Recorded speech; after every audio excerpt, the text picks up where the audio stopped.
You can also see here, rain, rain, rain, dry. Because Tom has this habit of always parking underneath the entry of every hotel that we park at. So this thing's been here all night. Nice and dry. And for now, yeah, for now. Makes things nice and easy. At least to go through and lash the valves. So I'm going to take the covers off of this thing. Lash this up, and then I'll go grab that push rod and I'll show you what that thing's all about and what happens. Alright, now we got the rocker arm covers off here. Now the other thing, when I was doing the showing Cletus how to maintenance this when he ends up driving it, is now we're going on the street drive, and we've been on the street drive, so our schedule has changed a little bit because we're not going to do any racing. So all I'm doing is just verifying that these things are still zero lash. So I'll, and those things feel like those are down. We'll just go right through here. Now it's all stone cold, and make sure that this thing's just zero lash. I'll start it up. By the time this aluminum head grows, it gets big enough that it's got lash driving down the road and doesn't have excessive lash driving down the road from getting so much heat soak into it. So anyways, I'll do that real quick here.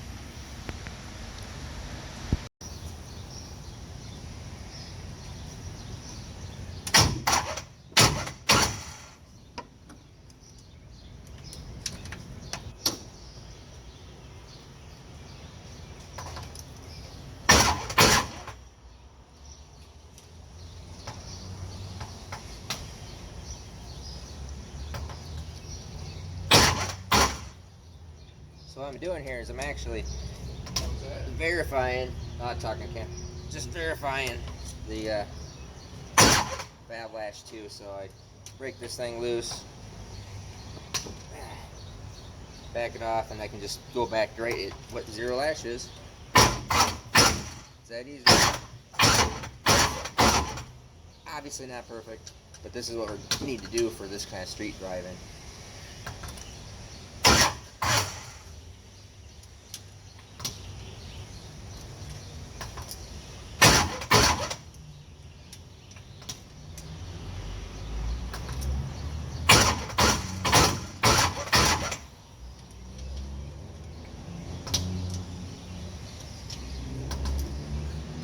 That's it.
So here's this push rod, and you can see right there, sorry, it broke that part of the cup out of it. So what happens is it can't locate real well, and it was coming out of the cup, probably rotating like this, and would fall out of the cup, then come back in and hit. Now this isn't the rocker arm. I put a new adjuster cup, and the original rocker arm is still on the motor. But you can see we heard this about 6 miles out, and thought, well, boy, it's weird because it wasn't very consistent, probably because this was rotating, coming in and out. It wasn't real consistent. I thought, well, I don't think that's it kind of sounds like valve train, but it doesn't sound like valve train because it's not consistent. And so we just said, screw it, just drive it. We got 6 more miles to go. Rain's coming, don't want to get stuck out in rain. Then ran out of gas anyways.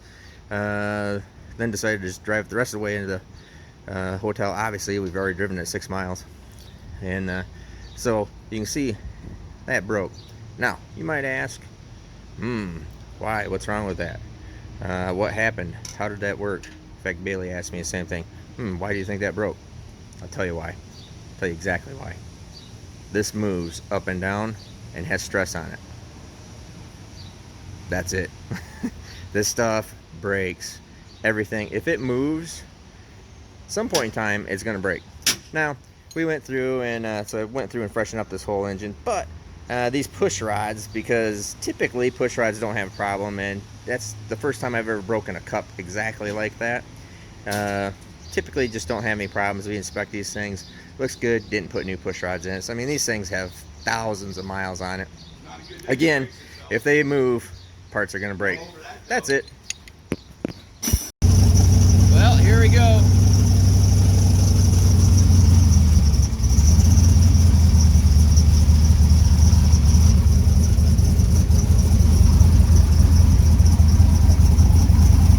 Fill up with some fuelage.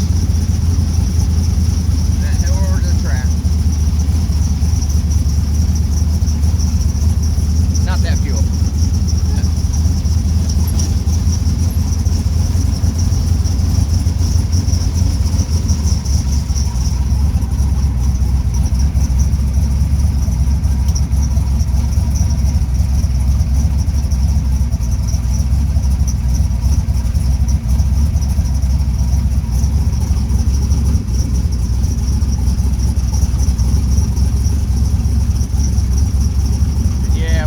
Side windows open, so it's always raining inside.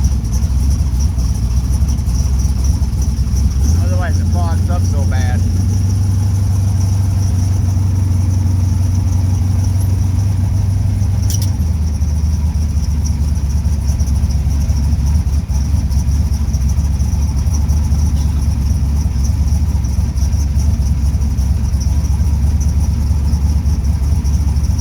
Well, you just made it to the first gas station, just down the road from the hotel. Obviously, you can see it's raining. I don't know if you can see all that. And you're probably wondering why we run this without the hood. Well, believe it or not, we have found out that it really just doesn't matter. And I did put some, look at that, it's feeding up pretty nice. I put some Rain-X on there just to see what it would do. But anyways, yeah, I'll get the engine really does not care. I mean, I would prefer to not have all electronics, everything out in the rain, but it's pretty well sealed up. And what we really found is that when you put the hood on, then the turbos and the headers, because they're open wheel well, builds a bunch of steam in here and then steams up the freaking windshield so you can't see. So we end up just driving this thing down the road with without a hood on during the rain. So yeah, there's I don't know, $70,000-$80,000 of engine sitting there getting rained on. It hurts me to the core. But it is what it is. Well, last night we got in and ran out of gas. You'll see this on Bailey's YouTube channel, so go check that out. The ran out of gas, 100 feet away from the gas station, and then we also had a broken rocker arm tip at the same time. So we decided to just drive right into the hotel, fix it in the parking lot. So I got all that video is on Bailey's YouTube channel too. But as you can see, if you look around here, this is raining his brains out. So I'm gonna lash this thing up because I just fixed the push rod last night. Had a broken push rod tip, and so the cup. Maybe I'll grab that out and shoot a little video on that and explain what's all going on with that thing. But you can also see that it's a lot of rain, so we're gonna probably have to drive through some thunderstorms or some other stuff too. So the it'll be interesting. So keep you posted.